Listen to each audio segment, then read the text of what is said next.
Well, good afternoon. Good afternoon, everybody. Welcome. Thanks all for coming out in the snow.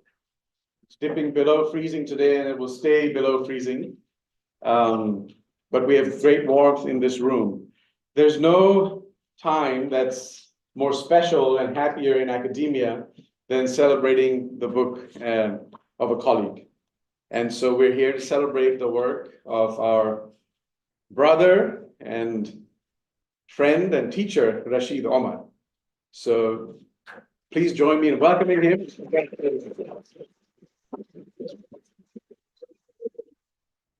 Rashied is a professor in the Kroc Institute for International Peace Studies. And so we thank the Kroc Institute for co-sponsoring the program today. And we're also grateful that the Ansari Institute has the honor of hosting this celebration because he also is a faculty fellow with the Ansari Institute engagement with religion. The book is Avoiding Harm, a Muslim Response to COVID-19. And we have a world-class lineup of panelists from near and far to join us in this celebration. We're going to begin with a few remarks by our dean, Scott Appleby, followed by Azza Karam, who's also on the advisory board of the Ansari Institute, and she serves as the president of the Women's Learning Partnership. She's also an advisor to the Secretary General of the United Nations on multilateralism and the former president of Religions for Peace International. And we have Anantanand Rambachan, who is also an advisor to the Nasser Book Prize at the Ansari Institute and professor emeritus of religion at St. Olaf College in Minnesota. He is also a co-president of Religions for Peace in the United States and one of the leading authors of the Hindi tradition in the world. So we're deeply honored to have this distinguished panel with us, and I turn it over to our dean, Scott Appleby. As many of you know, I am time challenged, so I'm going to get right into it and try to say all that I have to say in the time allotted, which for the dean is twice the time allotted for any other speaker. Three skillfully interwoven themes recur throughout Rashied's fascinating and instructive text, Avoiding Harm. The first is a primer on Islamic prayer. That is, careful and clear explanations of the rituals of the mosque, the purposes and form of the sermon, and the official as well as the customary practices of the worshiping community of Claremont Main Road Mosque. I'm going to refer to it as the mosque to save time. And what follows. How the sacred text, especially the Holy Quran, informed and structured the Friday sermons that were delivered online during the pandemic. How the proper bodily postures during the supplication of the divine were preserved when gathering together was impossible.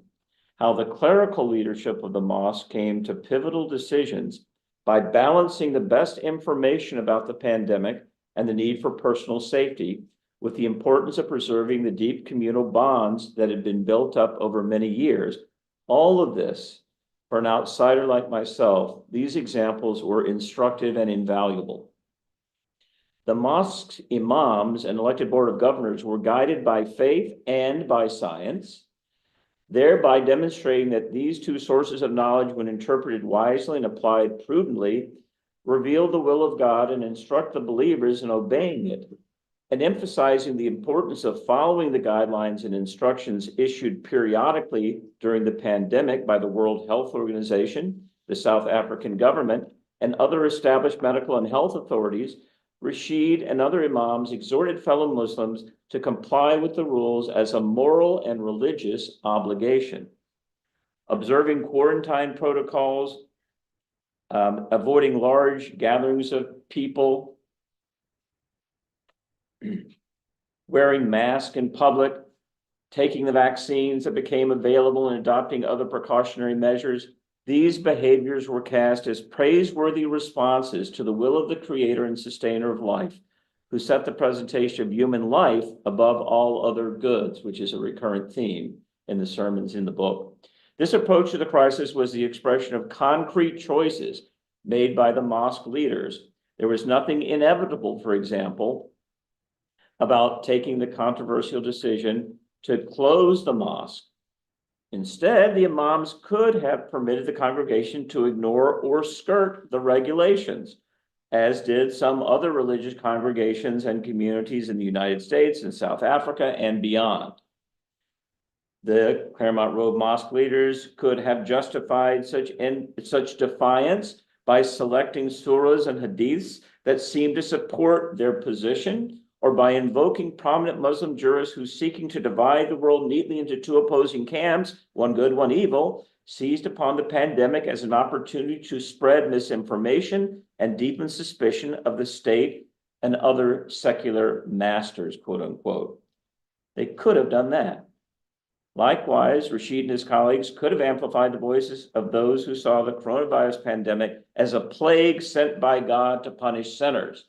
All of those options were not only available to them, but were chosen by other congregations. However unfortunate and counterproductive, these options too would have been religious choices. Interpretations by acknowledged religious legal authorities of the sacred text and of the rulings issued by selected classical jurists and contemporary commentators. No religion, as we all know, in the Ansari realm, no religion is monolithic. Few religious interpretations go uncontested.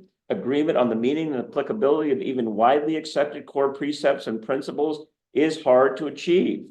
Rashied acknowledges this reality when he writes, quote, "We invite readers to consider the extent to which these interpretations of the sources of Islam were authentic and appropriate to the formidable challenge presented by the pandemic," close quote. Imagine that kind of statement coming from some other religious leaders. We are aware that ours is an interpretation. I don't hear that all the time. Indeed, scholars of comparative religion marvel at the world's many varieties of Muslims and Christians, Jews and Buddhists, native and local practices. For a multi-generational, multi-ethnic global religion such as Islam, the trove of possible sources of authority is vast, and the available interpretations of these disparate sources can often stand in tension, if not outright contradiction with one another. It's even more complicated than that. Effective religious leadership, which is essentially the art of interpretation and persuasion, is practiced not in the isolation of one study, but in dialogue with a community of believers. At its best, religious leadership is an art guided by prayer and by the living faith of the community, as well as by the expert exegesis of Holy Writ. For their people, the imams of the mosque made the right choices. Not only the right choices intellectually and theologically, but also the right choices culturally and sociologically. Having established trust with those families and individuals they have served faithfully for many years, the religious leaders led their congregations where the congregation was inclined to go, even if the courageous journey required consistent doses of encouragement, reassurance, and exhortation, all on display in the sermons reported in the pages of Rashied's book. The decisions made by religious leaders in order to be relevant to the daily lives, aspirations, and struggles of the believers must be sensitive to the changing social context. Rashied's sermons typically included an update on the latest government guidelines, the health of members of the congregation, and data describing the prevailing medical situation in Cape Town, in South Africa more broadly, and in other parts of the world. The mosque during the pandemic, one might say, was faith-inspired and data-informed. The second thematic, I'll do the other two more quickly. The second thematic thread in these sermons is the insight Rashied's narrative provides into the dynamics of a believing community under extreme stress. Consider the unprecedented challenges that face Rashied's mosque, put it that way, during the 2 years of the pandemic, roughly the period from March 2020 to February 2022. These included the obstacles to mourning the many loved ones who were lost to the deadly virus, and the difficulty of attending to those who were sick or lonely, afraid, and isolated. In ordinary times, such works of mercy and compassion are conducted in person, face to face, by the community. Virtually every religious community around the world, from whatever tradition, struggled to overcome this unprecedented disabling of real presence, one person to another, which is arguably the core of the binding together that is the root meaning, one of the root meanings of the word religion. The binding together becomes difficult when you can't be in person. The Claremont Road Mosque was not afraid to risk innovation in service to human need. The virtual stood in for the real, the home for the mosque. Nor did the imams shrink from authorizing the new and potentially controversial practices on the basis of obedience to the Quran and the word and example of the Prophet, peace be upon him. Rashied goes so far to argue in defense of, quote, the clear and unequivocal message from the mosque to congregants to, quote, turn their homes into sanctuaries of worship and solace, that the mosque and the social life of the community, quote, cannot supersede the vital and unsurpassed role of the home and the family in nurturing God's consciousness. The third theme that comes out is the surprising opportunity the pandemic presented for the spiritual renewal of the believing and worshiping community. Rashied emphasizes repeatedly the graces that flowed from the necessity of families praying together at home, for example. With a consistent tone of hope and expectation, he speculates about which new spiritually revitalizing practices might be adopted permanently after the pandemic has waned. While it is true that, quote, centuries-old religious traditions are resistant to change, he writes, they are not immune to it. The success of the innovations made by the mosque is a powerful testimony to the resilience of Islam, to the religion's flexibility and adaptability in response to new challenges and opportunities for spiritual growth. I found the most powerful dimension of Rashied's preaching during the time of the crisis to be his invitation to see the struggles of the pandemic when so many family practices, such as gathering to break the fast during Ramadan, had to be stripped away. He saw them as a temporary, quote, letting go of almost every communal support system, leaving the believer in utter dependence on God alone. This bare-bone reliance on the exacting mercy and compassion of the divine, the person of faith reminds his listeners, is the only real basis for hope. Here, in its insistence of abandonment to divine providence, Islam meets the other great world traditions and proclaims the astonishing truth about every one of us. We are made by and for the one God, the reality that moves the sun, the moon, and the other stars. Let me also finally note Rashied's repeated reminder to the online audience that the highest value in Islamic ethics is, quote, the sanctity, reverence, and preservation of life. Significantly, that is a principle that applies not only during the collective response to a 2-year pandemic, but also to issues that challenge the human community perennially, including issues of war, nonviolence, and peace, commitment to those most at risk in life-threatening poverty and exclusion from health and other social services, and the duties of believers who are also citizens of a state to support candidates and programs that aim to preserve life and risk.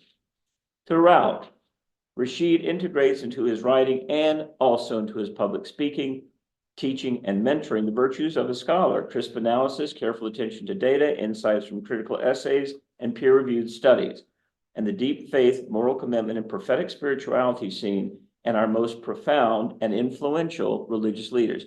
I will close with my decanal privilege by telling you one story. Some years ago, I was with Rashied and some others in Uganda. Now, I've told this story many times, but this is the only really place appropriate to tell it. I tell it, but this, on this particular topic, and on Rashied's preaching, this is a politically appropriate anecdote. You'll be uncomfortable with me telling you. Here we were in a mosque in Uganda, and this was not long after 9/11. And this was a mosque. We were invited in, of course, to the male section of the mosque with Black Africans. I say Black Africans because there are a couple of Muzunga there, myself, Lunati, Development, one or two others. So we stood out in the crowd that we were there, and we walked in and we were standing and they were all on the floor, the number of congregants. It was a pretty big crew. And the imam was sitting right in front of us, and we, for some reason, were standing. And it was a little tense. It's post 9/11 here, a couple of Americans coming over to look around and what's going on. And so we walked in there and the mood was hard to read. And we said something, and then they invited Rashied to preach or to speak.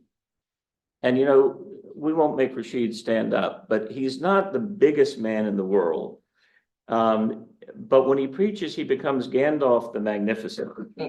He just, you know, he grows, and the rhetoric and the majesty of his eloquence, and of course, not showing off, but just demonstrating that he's reciting the Quran in Arabic to this Ugandan crowd, etc. All of which was great and spellbinding for me. But he also decides to kind of wave his finger at this congregation and say, now listen, I know what you're thinking. These Americans, you know, George Bush and all the aggression and you're just thinking they're all alike. But these Americans are good Americans. These people are okay. They're not like the other people you don't like. But he wasn't just suggesting this. He was insisting. And we're getting nervous. And we're still standing. And by the way, again, not to make this so bodily, my talking about his event, but the imam of the mosque was a fairly burly fellow. And I glanced down at him and he went like this to me, meaning sit down. So I said, let's all sit down.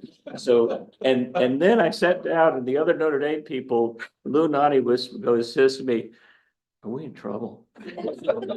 I said, I don't know, but I wish Rashied would shut up. Because he's like, throw it. And so he is telling them how the cow ate the cabbage, as we used to say. But somehow he pulled it off, and we all embraced and greeted one another after the sermon. And therefore, I was convinced from that day, as I was not surprised to read this eloquent set of sermons, that I'd seen him do this before. So I could have when I read the book, I could have read the text, read the sermons, I could imagine how he would deliver those sermons. And I was there with the congregation. And so I appreciate it. I'm very grateful for our long friendship.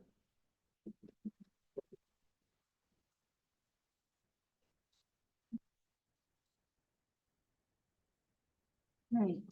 My turn? Yes. Okay, lovely. Well, first of all, assalamu alaikum, peace be upon you all. It's a great privilege for me to be in this panel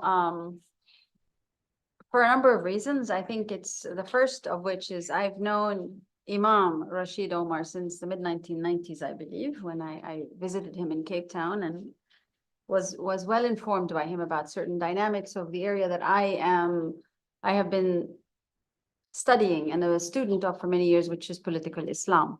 And from which I graduated into interfaith, and it tells you where I come from the interfaith, at the interfaith space. But I have to mention, not just because this is about his book, but I have to mention in all honesty that this here professor has been a professor ever since, on all matters to do with the Islamic faith, but also with aspects of tolerance of one another and coexistence and social cohesion and all those lovely things that we miss so much, unfortunately miss quite a bit in today's world. But I'm also honored and grateful to be in a panel with a whole bunch of professors, including a special shout out to Professor Musa. I've learned a lot from these people who I'm now happen to be on the same panel with. I don't deserve to be on this panel. I'm very grateful for the opportunity to be here. I read Rashied's book from a vantage point of a Muslim woman who lived the COVID times away from my own family, especially from my father, who was alone in Egypt at that time, and serving a global interfaith organization for which I had left a 25-year-old career in the UN to serve. So this has colored and continues to color how I read this amazing narrative. The first thing that struck me, because I had been in the midst of the cynicism about and the outright rejection from multiple religious communities and many religious institutions, the outright rejection of the lockdown and of not going to prayers and not being part of services. I'd been right smack in the middle of it, listening to what was going on, not only here in the United States, but around the world. So the discourse of opposition to the science, for lack of a better word, was echoing and was hard to ignore. At the same time, I was serving an organization with distinct religious leaders and academics who were actually, in spite of their incredible diversity and coming from different parts of the world and different realms of life, very much in agreement with having to observe the science and to preach the science within their own communities and families and networks. One of the things that I found very interesting about, and let's call it Rashied's Mosque, one of the things I found very interesting, it's always been Rashied's Mosque in my mind, by the way, it doesn't matter what you say. But one of the very fascinating things is this assumption throughout his narrative that that this is, of course, how a mosque should behave. This is exactly, he frames his sermons, he begins with, nasihas, advice, he frames them in the context of here's what the science is telling us, here's what the data is, the medical data is, and what we need to be conscious of. And then he provides the religious rationale and discourse to say, well, therefore we need to do this because this is what God is calling upon us to do, which he takes absolutely for granted, as this is how a religious leader would normally do it, is cite the science and then go into why, therefore, the religions advocate for. And actually, it's not how many religious leaders do it. And one of the things that Scott said in his conclusion, which he just read out, by the way, one of the things he says is this: how the dynamic of what a religious leader is supposed to do. And again, Scott frames it. It's quite very, very beautifully framed, and it is indeed very beautifully enacted by Rashied, but it's actually taking a heck of a lot for granted. So it's taking for granted that every religious leader knows that it's wise to quote the science and has the facts and the data. That's not a usual thing by any stretch of the imagination. And many of you may remember the times of HIV and AIDS when there was a tremendous amount of stigmatization and ignorance that was being propagated as, the rule of God. And it hasn't really completely gone away, especially with Ebola. We saw it again with COVID. There's a healthy amount of ignorance amongst the religious establishments and communities writ large that doesn't necessarily see the value added of quoting the scientific data. So this is not something that one should take for granted. This is something that one needs to pay tribute to and appreciate as something that a religious leader in his mosque and community endeavored to do systematically. The second thing that struck me was, as I was reading about how the masjid Rashied's Mosque had acted as this incredibly important space of nevertheless advising, healing, and I'm using a Christian term, accompaniment of the community and its members. And again, it was presented as, this is what we do. And I thought of my father, whom I very nearly lost during those COVID years, not because he had COVID, thankfully he didn't, but because he was bereft when he was unable to go to the mosque. He was absolutely bereft. And as an 80-plus-year-old man, his friends, his peers at that same age were equally bereft and had suffered serious loneliness. And there was nothing for them like Rashied's Mosque. They had a mosque right there. There's about 10 in the neighborhood. But there was nothing that reached out to them, that engaged them, that served their spiritual and mental, let alone their physical well-being. So it's Egypt, Muslim majority country, right? We're always reminded of that when we're thinking about the persecution of the Christians. It's a Muslim majority country. A Muslim majority country that plenty of mosques, more mosques than one can now enumerate. And at the same time, that taken for granted way of serving the community in the most difficult and traumatic of times was simply not there, let alone taken for granted. So I just wanted to make sure that we could nuance and appreciate and celebrate that this was a special effort. Now, perhaps it was made possible because of the virtue of the fact that this is a minority religion. This is not a majority religion, it's a minority religion. There are benefits and advantages to that, but it's also the context of the anti-apartheid struggle, how the communities, religious communities banded together in general with the political communities in a long struggle. There's a history and legacy of solidarity in this country that also intact, and certainly Cape Town is one of the cities with tremendous legacy there too. We understand that this has been colored by this service, this naturalness of solidarity in times of crisis is actually something that is ironically a legacy of the anti-apartheid struggle, and therefore thank heavens for the anti-apartheid struggle, that it gives and leaves certain legacies. Those of us who are deeply, deeply enraged at what's going on in Gaza today, and what has happened on October 7th, obviously, I'm condemning it. But those of us who are deeply enraged by what's going on know to actually appreciate the role that South Africa led by taking the case to the International Court of Justice, deeply appreciative of it.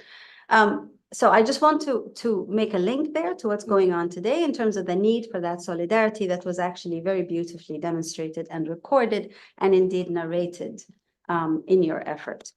One thing I looked for, I have to, it's all good, but there's one thing. One thing I looked for, and I think you mentioned it and you reference it in the context of the family and how incredibly valuable retrieving the family has been in this journey. And it occurred to me that we just missed the honoring of the women. I'm going to do it now. Wonderful. Thank you very much. That's it. Thanks. That's me.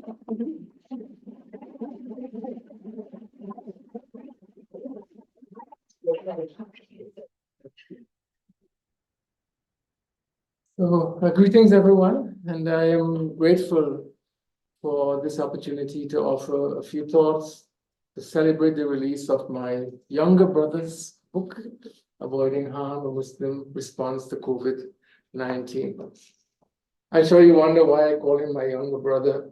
I do so because for decades, and our friendship now is over three decades, he lovingly and consistently refers to me as his older brother.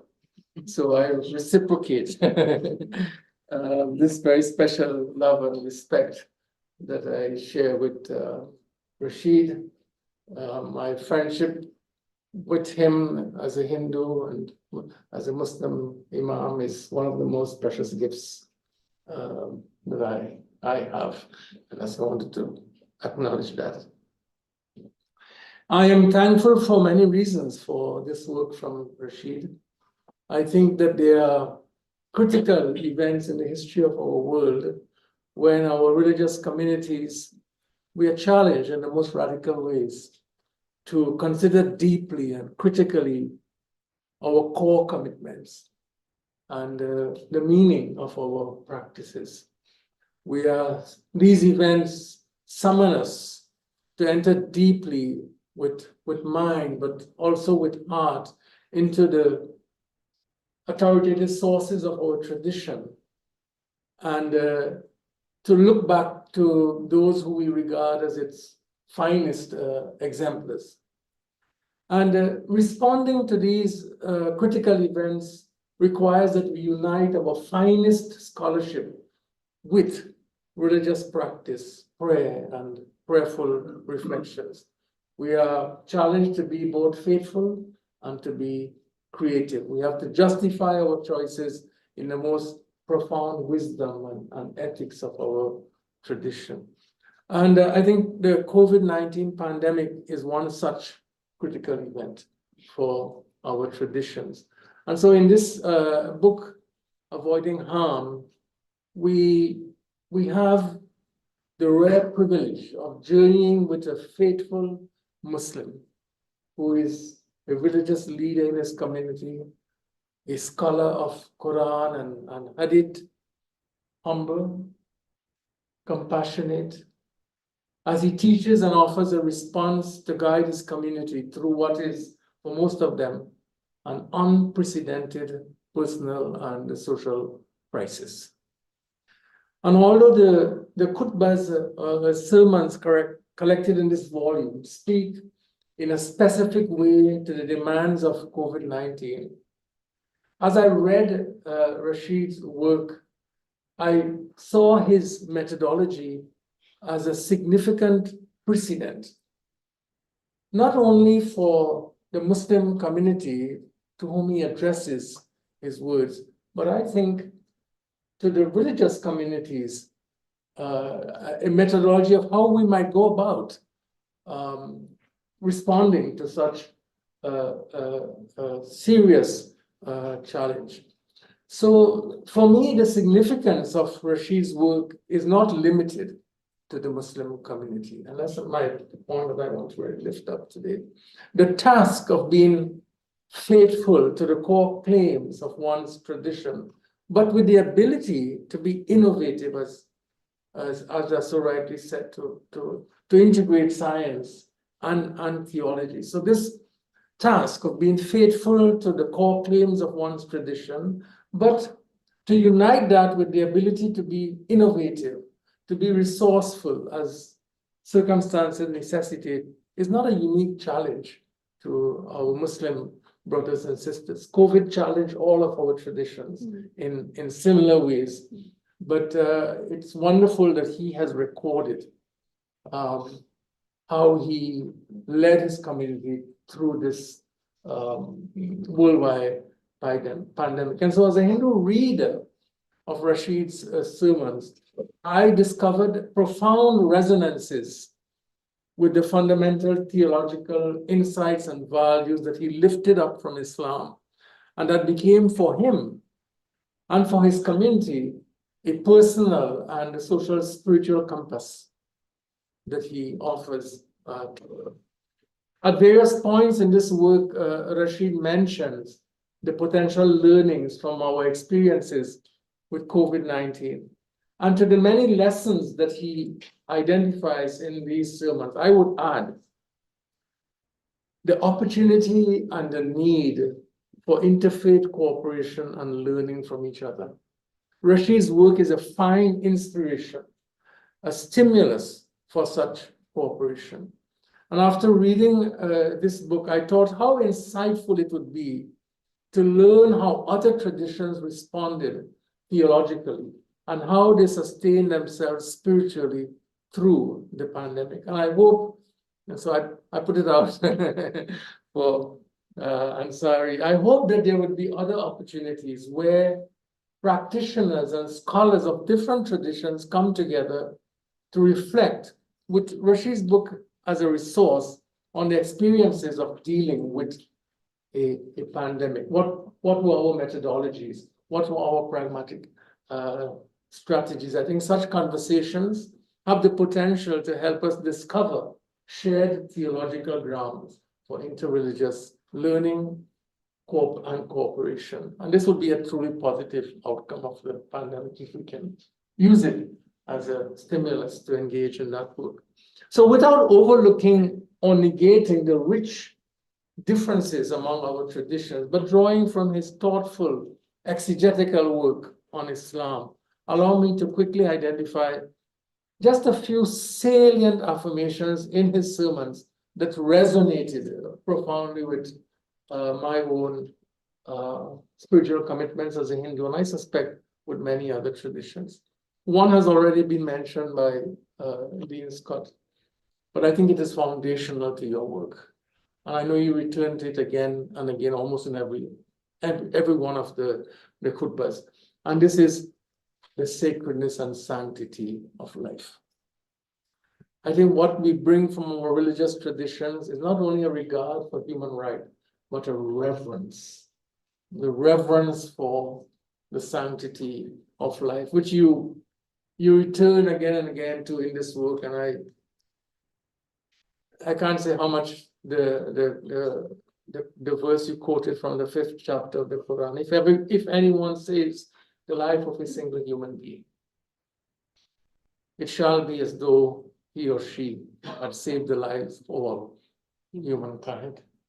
I found that to move me very deeply as a such a powerful and beautiful spiritual teaching from the tradition of Islam. Life is sacred because it has a source in the sacred infinite. And the sacredness of life means that our relationships are suffused with respect and reverence. Life is a gift, as Rashied described it, a gift that we receive with gratitude and because of which we strive to protect life. And this became the very basis, I think, for his argument to encourage vaccination and other measures to protect life during the pandemic. So the theology of life sanctity is what we saw expressed in support for science. And this is where they came together. And secondly, Rashied, your sermon spoke to me because you again came back and you reminded us and lifted up before us a deep existential awareness of our mortality, the transient nature of existence. And this is a constant theme in my own tradition. The 8th century Hindu teacher Shankara devoted an entire text reminding us of life's fragility and uncertainty. And in a famous simile, he likened human life to a drop of water hanging on the tip of a trembling lotus leaf. The point of the teaching, as Rashied acknowledges, is not to cultivate a morbid obsession with death, but to motivate us to lives of meaning, lives of virtue, lives of goodness, to grant the highest value, not to the transient gains of life, but to the sacred, eternal, that is the source of all life. So even mortality in a time of the pandemic becomes a motivation for the good, for living life fully. Third is, I think, this is particularly important in our own times, is the primacy of truth. You quote Quran at several points. O believers, if an inquisitive person comes to you with any news, verify it and ascertain the truth. Let us harm people unwillingly, and afterwards you become regretful for what you have done. The primacy of truth as a value. And in my own tradition, more than 2,500 years ago, a priest began one of his prayers with these famous words that we recite every day: lead us from untruth to truth. Lead us from darkness to light. Lead us from death to immortal life. As you said, a disregard for truth is not a neutral act.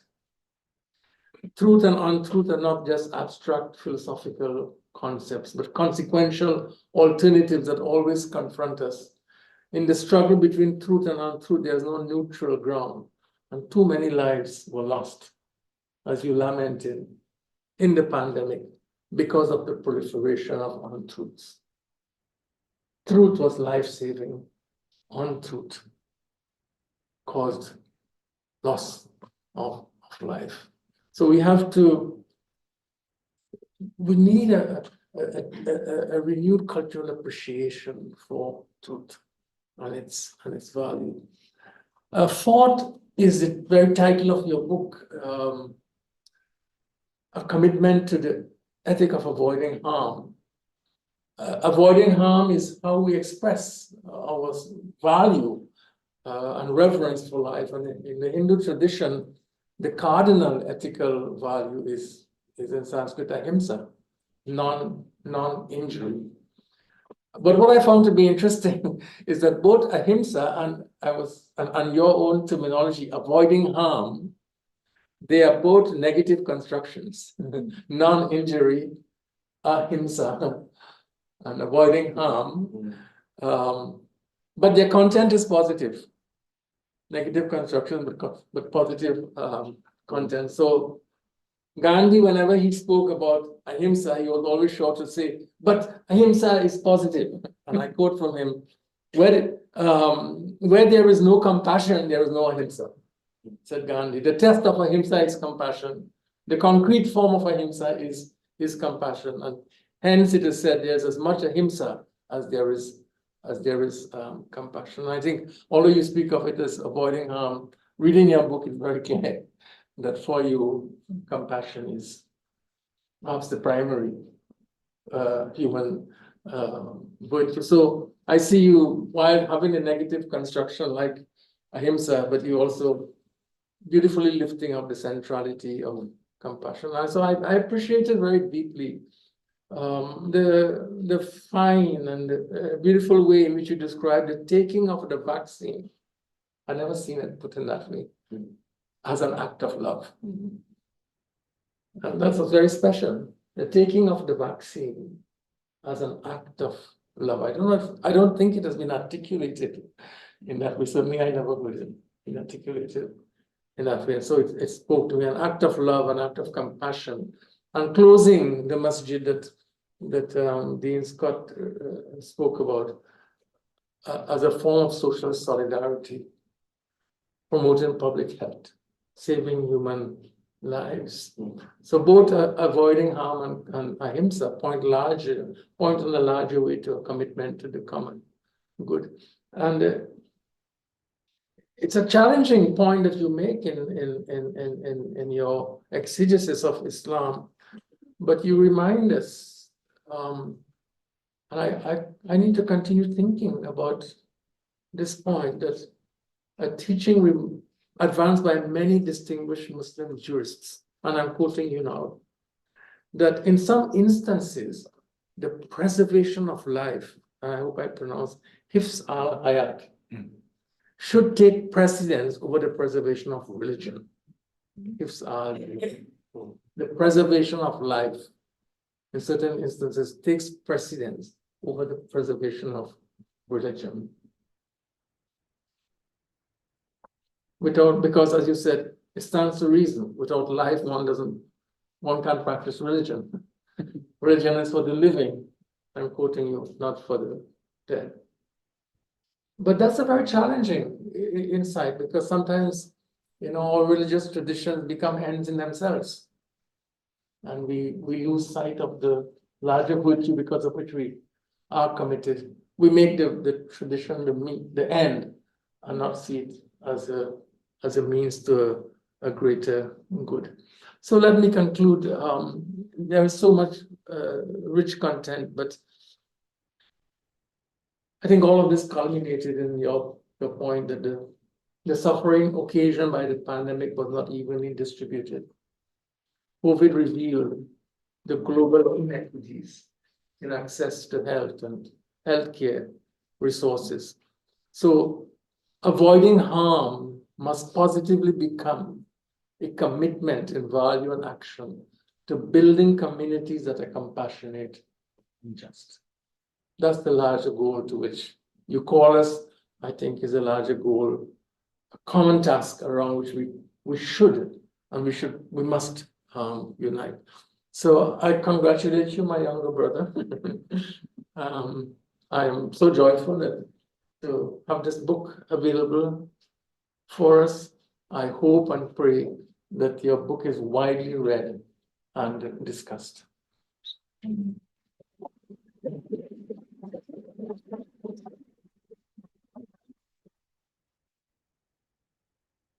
Thank you very much. I'm not sure I want to say anything. I just want to. I was listening carefully and wondering whether this is my book that they were discussing. Anyway, good afternoon and greetings of peace.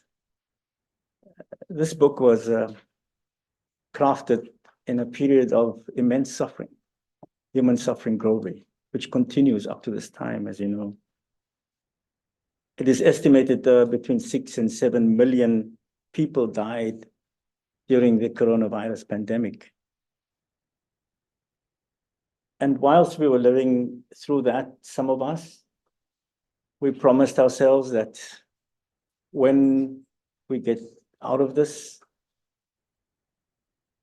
we will remember and we will commemorate and we will find appropriate times and moments to celebrate the lives of the multitudes of friends and loved ones that we lost.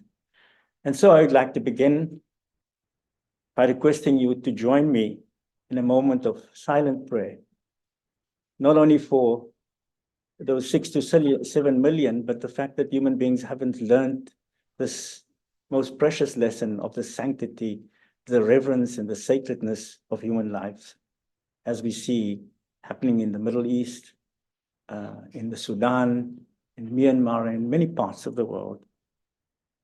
So I ask you to join me in a moment of silent prayer in remembering a loved one or a friend or a conflict at this time.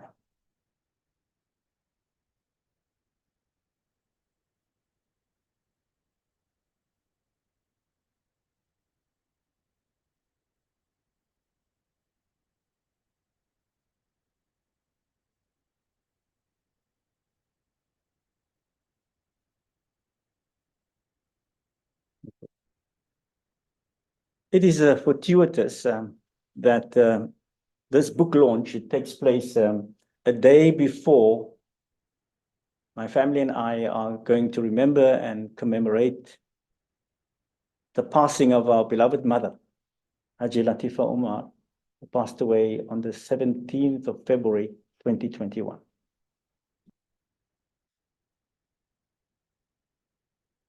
As you know that during the pandemic, giving one's loved one a dignified funeral under the so-called lockdown period was challenging indeed. But we dug deep into our spiritual wellsprings to find creative ways of providing solace and support, not only for others, but even for ourselves. And so on page 119 of this book, I captured the reflections of a Catholic priest, a very good and long-standing friend, Father Peter John Pearson, who provides a vivid picture of his experience of attending my mother's funeral service during lockdown. Father Peter John quotes the following: "One of my most poignant memories of that lockdown time was being at the funeral of Mrs. Omar, a farewell rooted in the tradition in that area that has shaped our life together. A funeral beginning in her longtime home, a home I had shared meals in, to which I was happily summoned to fetch samosas, a home of memories, and yet in those restricted times, a house that we couldn't enter. And so we gathered outside along the pavement and in the streets. We shared memories leaning against the neighbor's wall, physically distant, but spiritually very close. We had learned over the months of lockdown to dig deeply into the wells of our faith, to ensure and to strengthen our spiritual bonds when physical proximity was too dangerous. Outside in the streets, we opened our hearts to the prayers being prayed inside, to the ancient cadences that carried the tributes of love, the memories, and the certainty of paradise. Restrictions curbed numbers, but not the intensity of the heart. And as always happens when one door shuts, others open up. New ways of doing time-honored rituals emerge. And we learned that nothing could rupture the human spirit. Regulations could not hinder prayers from ascending, and restrictions could not eclipse the power of memory. Faith is always more resilient than circumstances. And even though maybe especially in the hours of loss, the human spirit will find its own path so that it may soar, unquote. Asa, you are correct about the lacuna of women. I take some solace that I dedicated this book in loving memory of my dear mother. She was a strong matriarch. She hadn't completed elementary school, but was my most avid reader and advocate. She had 4 sons and a husband, and she ruled us like you know. May God pardon her, have mercy on her soul, and grant her repose in the year after. In a nutshell, you have heard it already, but may I say it to you again. The book we are launching today is a clarion call for harnessing the timeless lessons of the COVID-19 pandemic and to imagine and to fashion a more compassionate and just world. I want to conclude with a word of gratitude to all of the many people who contributed in small and big ways to the production of this book. Because of time constraints, I am unable to mention all of their names, but I want them to know that I'm deeply, deeply grateful to all of them.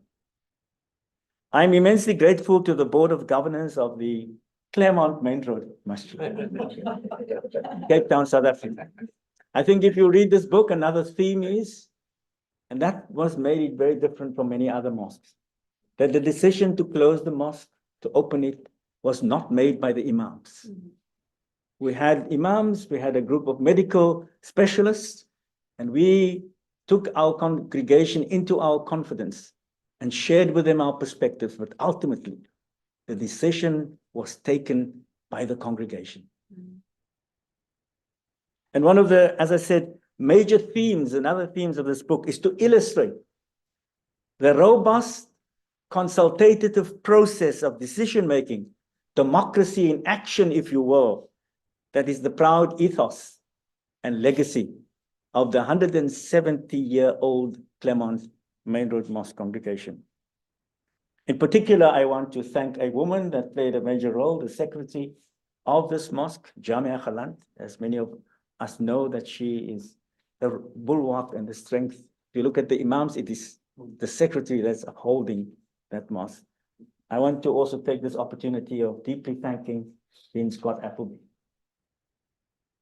for not only writing the concluding chapter of the book, but for being alongside me, accompanying me, and for his long-standing friendship and mentorship. I hope, Scott, I have somehow made you proud of being one of your students.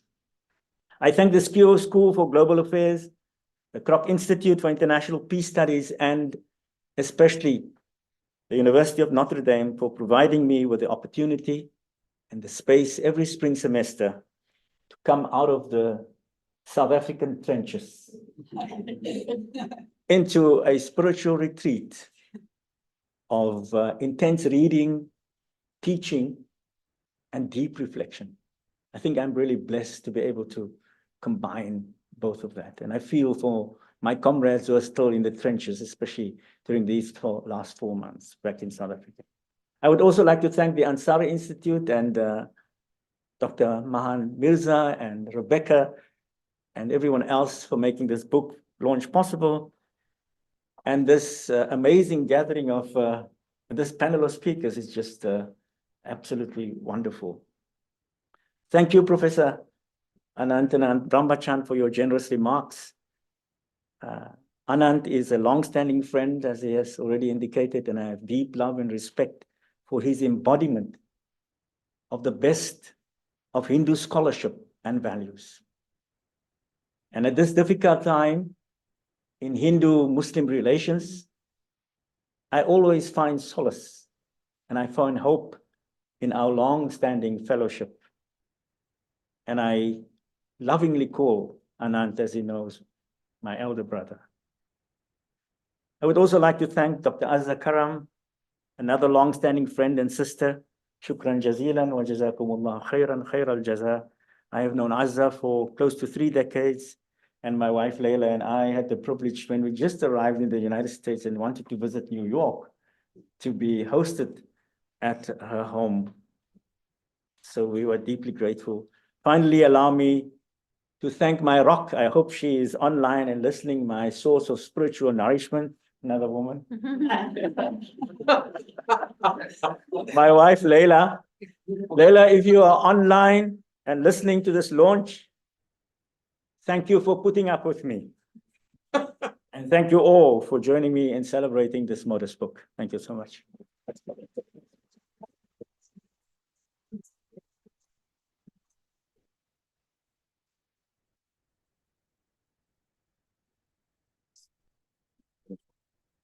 Over lunch. Yeah, good. You can go over lunch. Okay, so this was just incredible. I have one announcement and then two announcements, and then we break for lunch.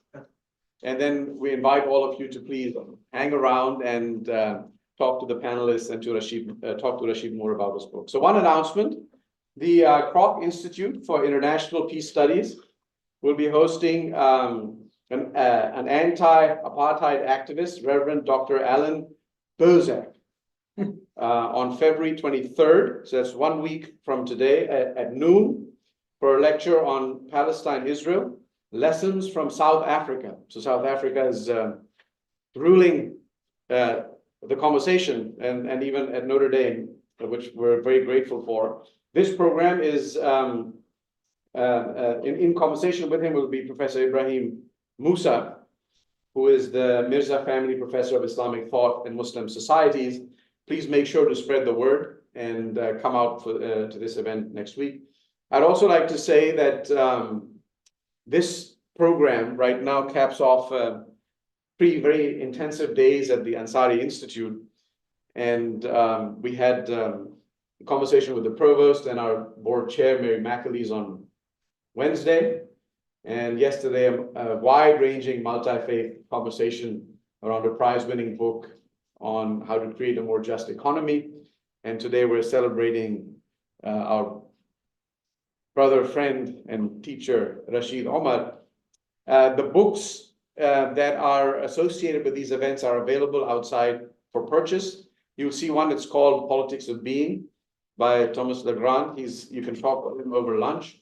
And he's really trying to bridge some of the fuzzy ideas and feelings that the religions bring to the world of policy. So I think you'll find this in the various sectors.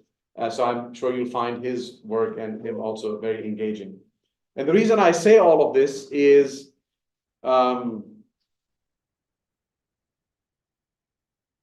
there was a lot of work that went into putting this together.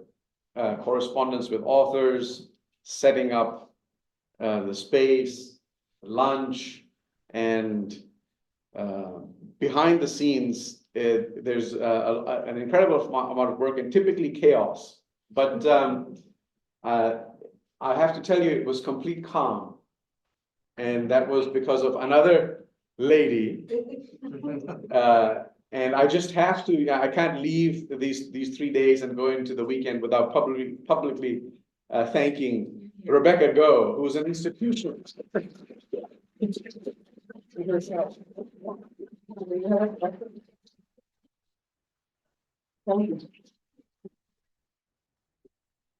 All right, everybody, please enjoy lunch and enjoy the conversations. Yes, wonderful. It really was. Really was.